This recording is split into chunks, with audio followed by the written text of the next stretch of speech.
Atal cell से बढ़ के हो जमा जंग में मचाए बवन्ना। अरे गीत गाए जमाना सदा सौर्य का लेखनी को यदन से चलाए सुरेंद्र।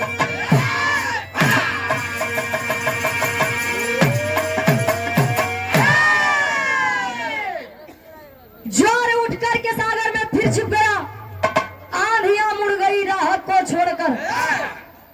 पहले के लोग कहत रहे जान जाए तो जाए लेकिन शान ना जाए के चाहिए। बड़ा बढ़िया बिरहा आप लोग सुना। हमारे बिरहा के शीर्षक सोनवा हरण और पथरीगढ़ की लड़ाई। कवि जी गजल के संकेत देते हैं कैसे।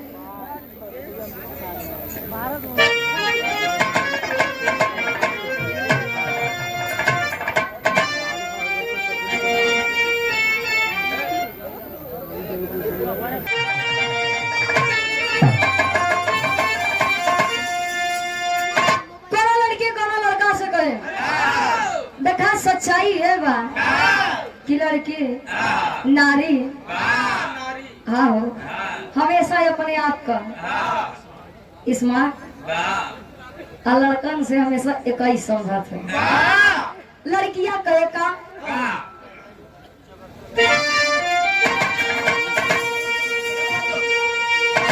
अरे मैं जे हूँ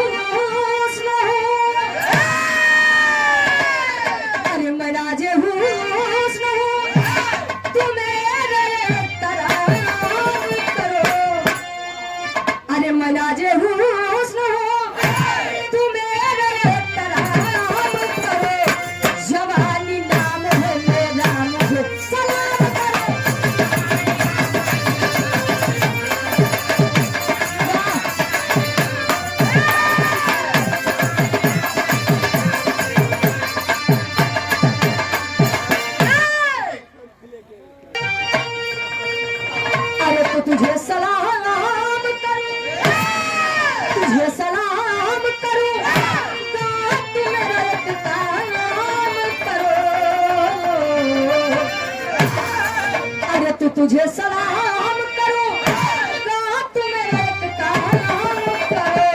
तू अपनी मस्त जवानी हमारे नाम करो।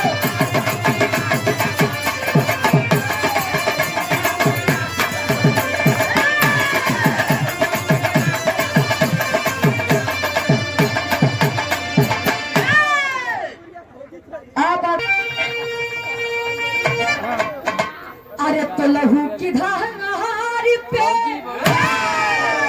लहू की धार पे अब कहानी लिखी जाती है।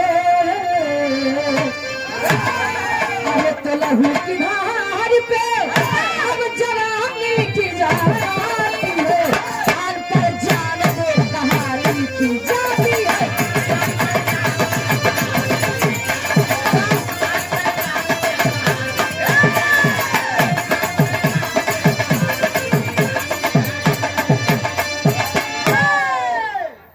निकलने में कामयाब रहे।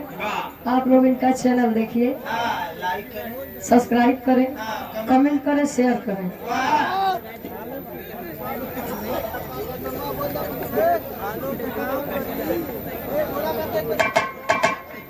लहू की धार पे जवानी लिखी जाती है, आन पर जान दे कहानी लिखी जाती है। बिरहा की कहानी की शुरुआत यही से बात।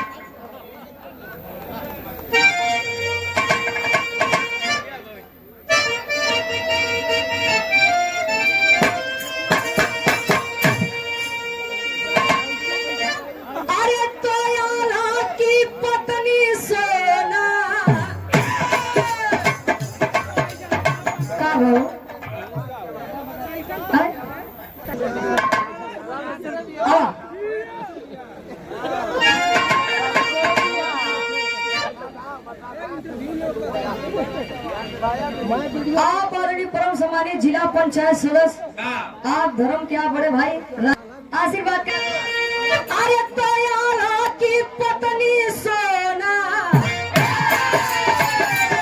सुंदर सुशील की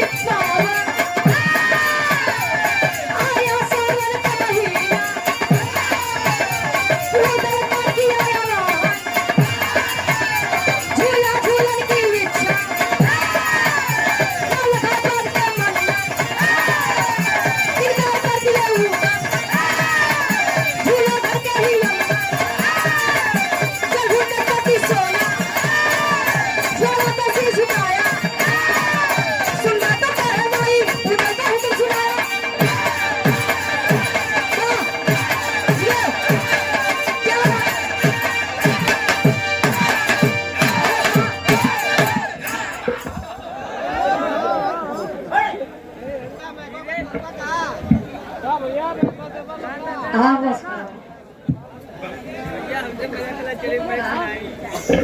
बिरहा की कहानी तनी आप लोग समझ ले। आशा ना पूर्ण विश्वास बा कहानी शीशा के जैसा साफ हो जाए।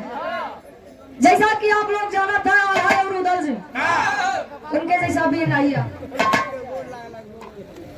और पुनः इस भाव को समझते हुए आप हृदय के गार्जियन जी राजेश यादव जी जिला क्षेत्र पंचायत सदस्य जिला पंचायत सदस्य अतरौली की पावन धरती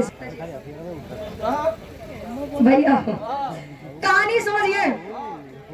आल्हा की पत्नी सोनवा जी बताया गया उनके जैसा कोई खूबसूरत नहीं था, सुंदर नहीं था। बताया गया है कि त्रिया चरित्र मेहरारों के चरित्र भगवानों नहीं समझ पाए। तो आप लोग तो इंसान हैं। सावन का महीना आया, सोनवा जी तैयार हो के बैठी आप तब ले सारी सखी सहेली आई कहीं रानी सोनवा जी सावन के महीना चलत बा अगर झूला झूला के मिल जात कजरी राग गावे के मिल जात तो इस सावन के महीना के मजे अलग हो जात। कहीं तब दिक्कत को बात कर कहीं वही नौलखा बाग के अंदर चला झूला डलवावा आ झूला झूला जाए तब ले उदल जी नीचे अपन मोछी पे ताव रख के यहाँ से बाहर जाते है। सोनवा जी सारा में बुलाई है इधर आओ गैन उदल जी कहन का बात बा कहन झूला झूले के इच्छा जगी बा कहन तब हमार मन करता इतना झूला बा जाए के झूलतो काहे ना कहीं नहीं नौलखा बाग के अंदर झूले के बाद नौलखा बाग मतलब ज्वाला सिंह के राज में जोना हुआ था। इनकार कर दिया उदल जी कोई जरूरत नहीं है वहां पर जाने की। कहे काहे कहे पथरीगढ़ के राजा जौन ज्वाला सिंह बा बड़ा बेकार इंसान बा मार परेशान करे युद्ध फाने का मतलब निकली ऐसे बढ़िया बा घरे झूला झूला। सोनवा जी गई माई धोला लगे कहीं कैसन वीर पैदा करे अरे कैसन वीर जन्माया हमारे छोट से इच्छा नहीं पूरा कर सकत। जब बात महतारी के ऊपर आई है माई बोलाई आदेश देते हैं बेटा उदल अपने भौजाई की इच्छा पूरा करा। बोलिए माते उदल जी जाते हैं वहां नौलखा बाग के अंदर गीत लगत बा कैसे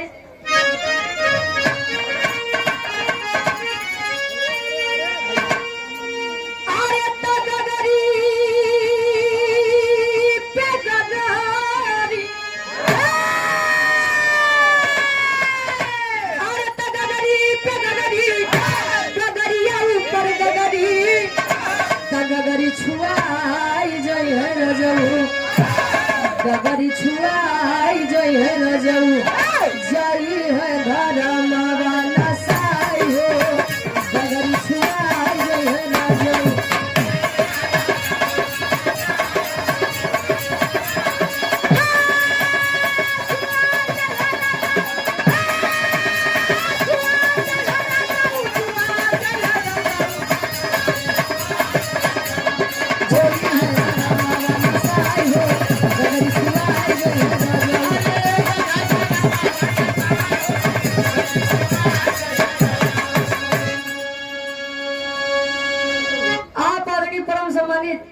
श्री जिला पंचायत सदस्य आप लोग गौर करेंगे उदल जी सोनवा जी का लियाई के साथ सखी सहेली का लियाई के नौलखा बाग के अंदर पहुंचे बाबा का कभी जी लिखा है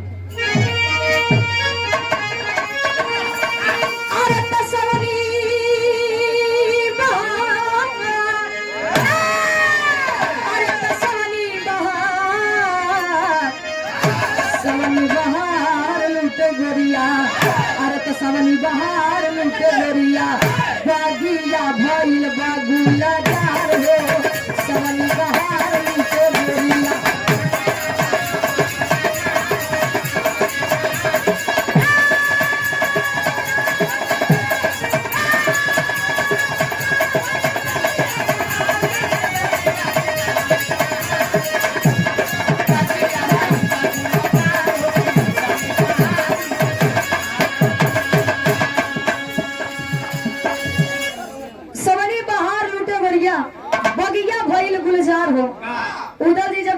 बता दें कि हमारे जैसे मर्दम के काम झूला झूला के नहीं बा, बल्कि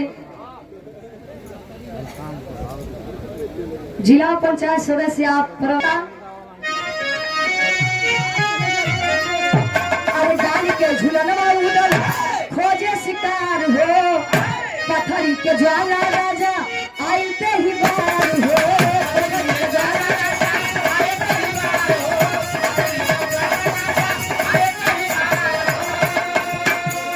बार हो। सावनी बहार होती, सावनी बहार रूपे गोरिया, रूपावाली हार बार हो, सावनी बहार रूपे गोरिया,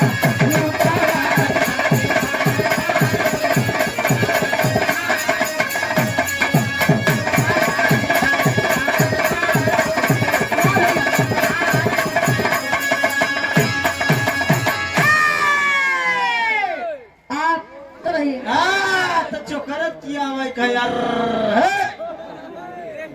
वाह, सच्चाई रही। पहले के लोग अपन जवानी पहलवानी कुश्ती में खर्चा करत रहे, आज के लोग हाँ मोबाइल 1.5 GB डाटा में चुकाई देते।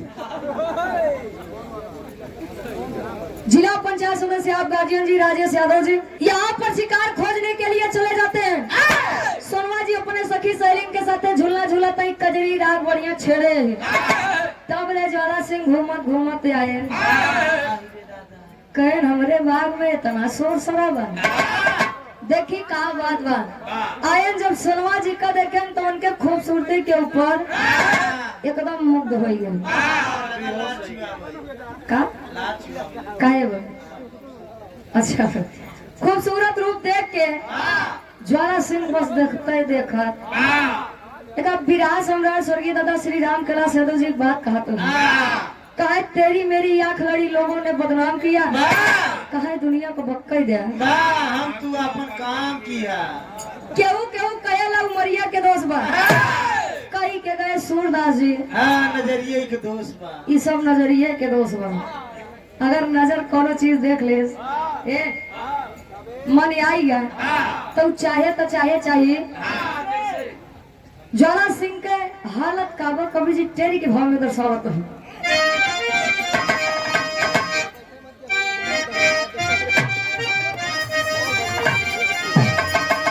आये तब बुझाई कहीं से दिल के रसिया,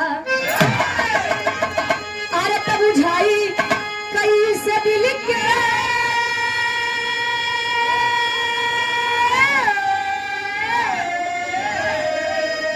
बुझाई कहीं से दिल के रसिया, पागल भ्रमर हो गया देख कुसुम करुणा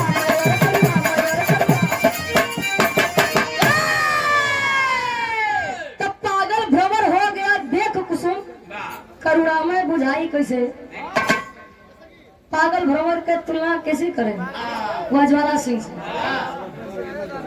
विरहा बस आखिरी पे बात यार, जब ज्वाला सिंह देखे सोनवा जी कहिए क्या देख रहे हो?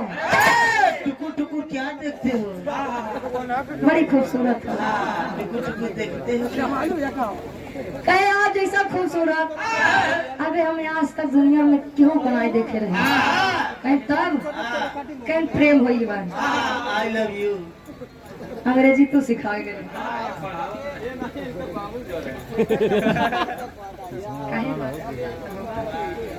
कहीं हमको आपसे प्रेम हो गया है, विवाह करना चाहते हैं आपसे। पागल हो गए हो, जनता ना कि हम के हैं के आराग के पत्नी सोनवा और उदल के भौजाई है। जब यार उदल के नाम सुने ज्वाला सिंह तो एक बार पीछे हट गया, लेकिन कहना जब प्यार किया तो डरना क्या, और जब डरना तो फिर करना क्या। कहे अब हो ये बात तो अब विवाह करना चाहिए जैसे बिया हुए। हाँ हो आई के माई भगवती से विनती करेला कि माई जब लड़की आज भेटा नहीं हुए देवा जाए, ओकरे बाद जीवन में कुछ न मांगब। माँ तारी कहीं बेटा है बेटा ए बेटा बोल मत। उसकी शादी हुई है, सुधर जाओ। कहन मातारी बस वही दवाई दे। कहन एक कई बार मदद करब बोल चाहिए कहन हाँ चाहिए। 4 घर दिन माई सोनवा जी के 4 पाई सहित उठाई के लेके आई के पथरी घर में रख दे। सोनवा जी सब सुबेरे उठे देखी ये तो हमारे खिया के माटी नहीं है। गाजीपुर की माटी दिखाता। अच्छा प्रतापगढ़ नहीं है। उठे ज्वाला सिंह से पूछ रही आखिर तुम अपनी हरकत से बाज क्यों अपनी मृत्यु को दावत दे रहे हो? कहे सोनवा जी प्रेम हो ये बात या विवाह करब चाहिए जैसे करे खातिर चाहिए जवान हो। मार पीट खून खराबा चाहिए जवान हो। बाबू के ले ले। और आई सोनवा के खोज में चूड़िहारिन के रूप बनाई के यार बाहर चूड़ी बेचत है। पहुंचन कहा जब सोनवा जी जहाँ रही हुआ जब आवाज सुनी माई सोनवा जान गई। सुबह पंखनी से कहा थी सुबह पंखनी ज्वाला सिंह के बिटिया रही। नहीं बिटिया जाई के चूड़ियारिन का बोला लिए तो 1.5 दिन होने के बाद चूड़ी पहिरे।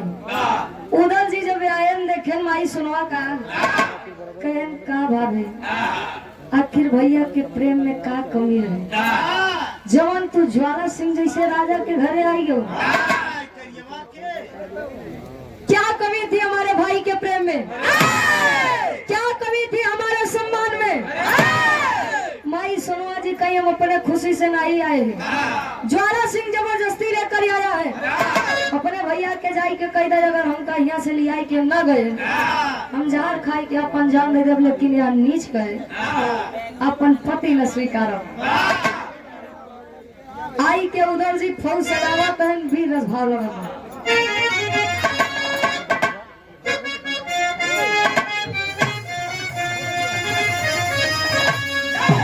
अरे तो चली है फौज मोहब्बे की।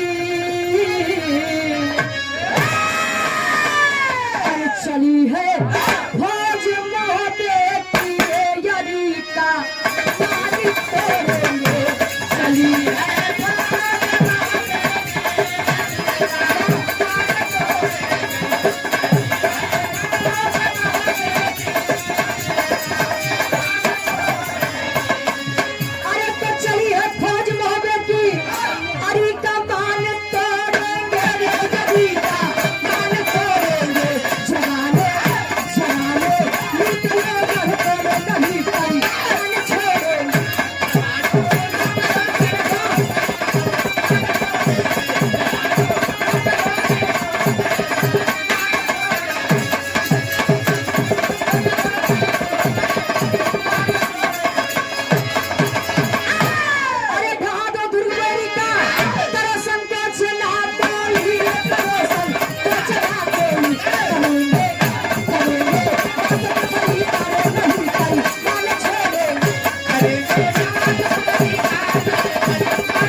करते हैं ना कि पीठ पीछे वार करें। आप जिला पंचायत सदस्य आप गाजिया जी राजेश यादव जी बाप रे बाप या बच्चा बना और सोनवा कहानियां से जाई न दे चाल चलता है पापड़ के भाव में कभी जी लिखा था।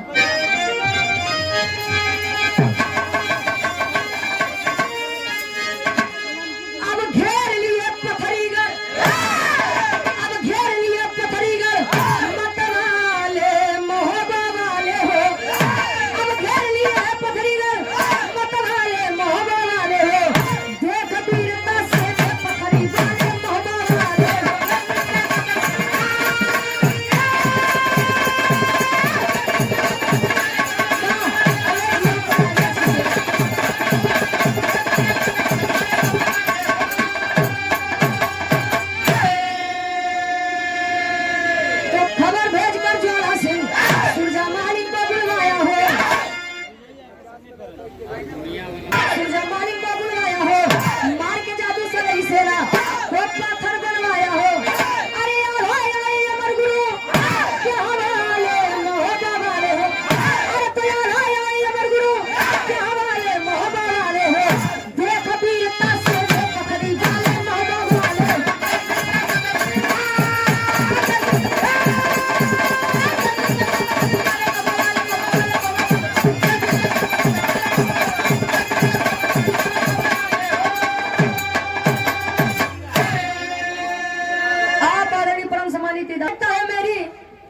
पूरी राजधानी घिर चुकी है मोहब्बत के नगरी वालों से। जाके मातारी फिर से काल रात्रि से कहते मातारी बचाए रहना ही तो कहा लड़किया बचे ना। मातारी कहीं बेटा कहे थे कि ये बार ही मदद करेंगे, चाहे सोनवा को भुला ले और चाहे हमसे बाद में कोई मदद ले लेना। तब तो तू तो ताव में रहा तेहा में रहे कि मातारी हमका सोनवा चाहिए। आज मदद मांगा तो हम ही आपकी मदद नहीं कर सकते। ज्वाला सिंह कहे अच्छा तू हमार मदद न करबू तो का सोचती हमार मदद क्यों न करे। सूरजा मालिन को बुलाता है। सूरजा मालिन के अंदर ये जादू रहा कि अपने जादू से क्यों कभी पत्थर बना सकता। अपने जादू से पूरी पलटन पूरी सेना को पत्थर बनवा देता है। आल्हा जी बच गए पेड़ के आड़ में रहे। छत्तीसगढ़ में आए अमर गुरु के पास। आल्हा के भाव में कवि जी दर्शावत है।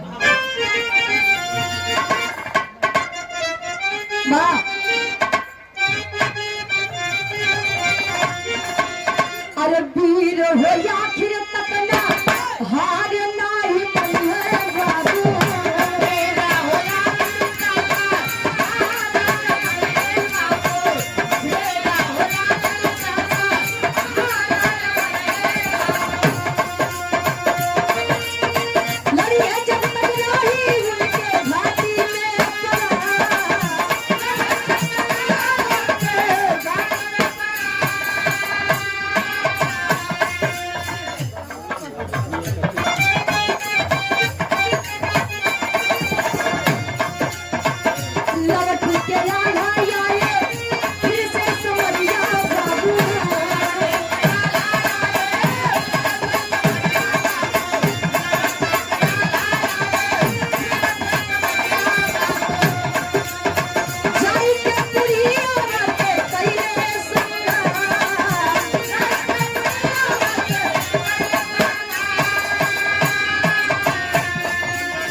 जब ये आए अमर गुरु ध्यान से उठे बेटा आल्हा यहाँ पर कैसे सारी घटनाक्रम से बताते हैं आल्हा जी। नाथ हम लोग अपनी सेना लेकर हमारी पत्नी सोनवा जी को ले आने गए थे, लेकिन वहाँ सूरजा मालिन जादू से मेरी पूरी पलटन को पत्थर बना दी है।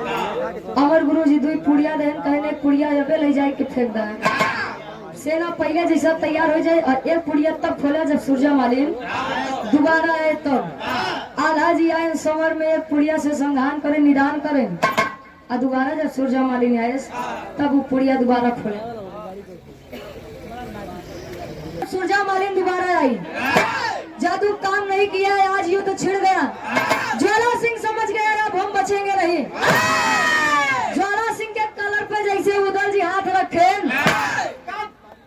कहन तू हमार सब तो गुनेगार नहीं, हमरे भौजाई के गुनेगार है। लियाई के सोनवा जी के कदम पे पटक रहे माई, पहले भौजाई मातारी के समान रही। महादेव उदल जी इनका छोड़ दा, छोड़ दी एनआई के चक्कर में इतना झगड़ा बा, आपका इतना दुख देश, आप कहा का छोड़ दा काहे बरे कहे उदल जी जब ले हम यहाँ नगरी में रहे एक बिटिया सुबह पंखनी हमार बड़ी सेवा करेगा। हाय हाय रे हम चाहते ही इंदल के शादी उन्हीं के साथे करवाई के बिटिया के अपने घरे ले आई के चले आ जहाँ रिश्तेदारी जुड़त हुआ वहाँ जुड़े से पहले काहे खत्म करे चाहता है। लोग मान जाते हैं शादी बड़े ज्वाला सिंह समझाते हैं कैसनो शादी कराए आई के जाए हमार जान बचे भैया हो। आखिरी में खड़ी के भाव में कवि जी लिखा है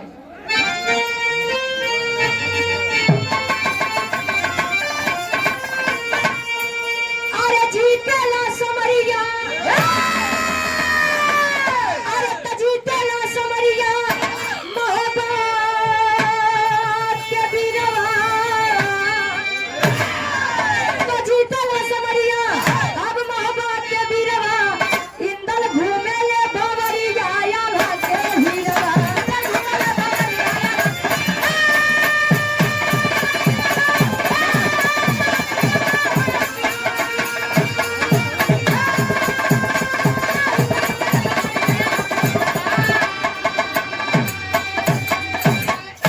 तो सुना पंखनी बिटिया से कहिले इंदल की शादी हो हंसी खुशी सब वापस आए पथरी मिली आजादी हो।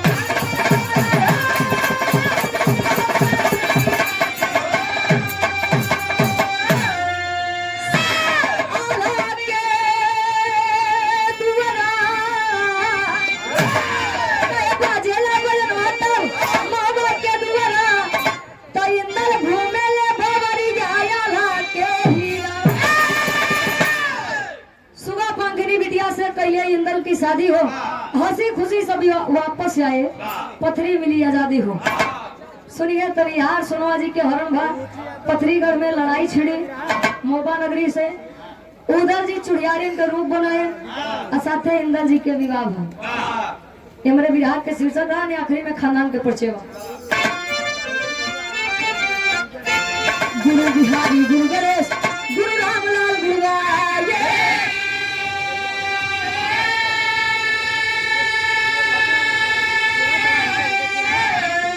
अरे स्वर्ग से चंद्रिका कवि राधे श्याम जी अब हरिसाये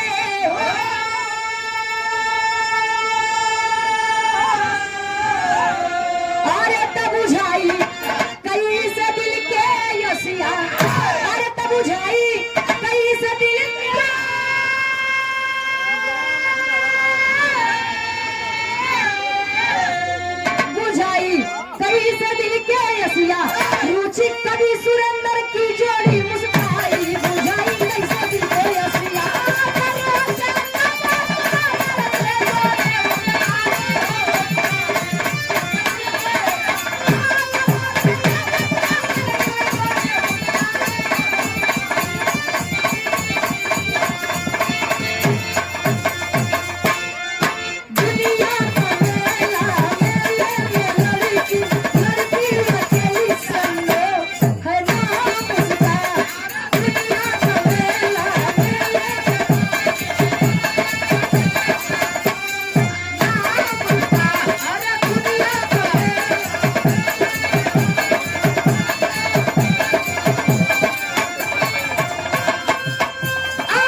है